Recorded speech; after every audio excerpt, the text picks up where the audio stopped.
और चीन का विवाद 5 साल से लगातार बढ़ता गया। किसी को उम्मीद नहीं थी कि इतनी जल्दी ये विवाद सुलझ जाएगा, लेकिन इन सब में सबसे ज्यादा फायदा किसे हो रहा था, यह समझने की जरूरत है।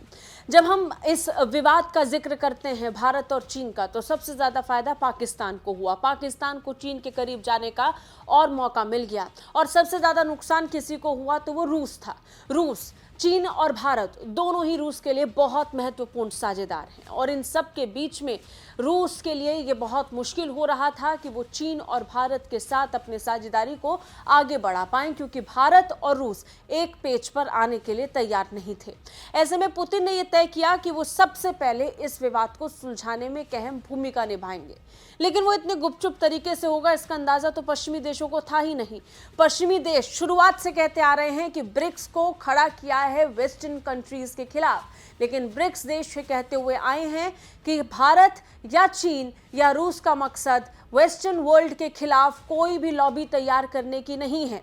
अब इन सब के इधर विदेश मंत्री डॉक्टर जयशंकर ने हाल ही में कहा था कि G7 हो सकता है तो ब्रिक्स क्यों नहीं, और इन्हीं सवालों के बीच में अब एक बार फिर अमेरिका को झटका लग गया है।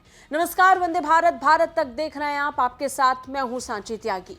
अमेरिका सकते में है, बल्कि पूरा वेस्टर्न वर्ल्ड सकते में है, क्योंकि अंदाजा नहीं था अमेरिका को कि जिस डिप्लोमेसी के तहत, जिस सहयोग के तहत भारत को अपने करीब लाने की कोशिश अमेरिका कर रहा था, उसमें भारत की रूस के साथ पुरानी दोस्ती ज्यादा कारगर साबित हो जाएगी।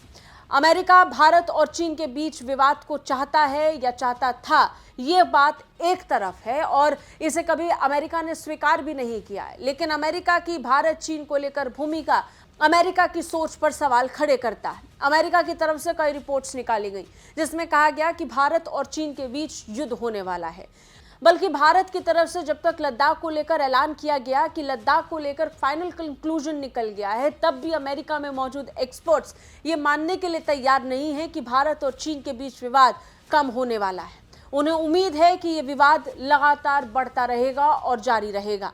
ये विवाद बढ़ेगा या नहीं बढ़ेगा ये एक तरफ है, लेकिन अमेरिका की भूमिका पर सवाल खड़े होने चाहिए। खालिस्तान का समर्थन करने वाले कनाडा के लिए भी बुरी खबर है, क्योंकि उन्हें लगा कि जब चीन के साथ भारत के संबंध खराब हैं, तब एक लॉबी क्रिएट करके भारत को चैलेंज करने का ये सबसे सही समय है।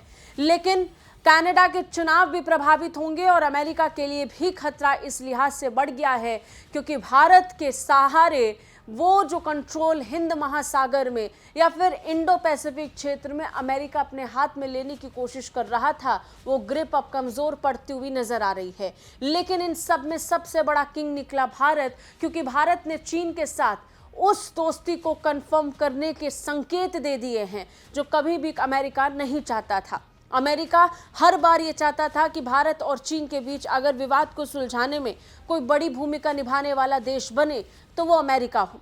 अमेरिका की तरफ से हाल ही में ये भी कहा गया कि भारत और चीन के बीच जो विवाद है उन्हें सुलझाने में वो मदद की पेशकश कर सकते हैं, लेकिन सब कुछ उलट हो गया, सब कुछ धरा का धरा रह गया, बाजी पलट गई और स्थिति अब अमेरिका और पश्चिमी देशों के लिए तनावपूर्ण हो गई।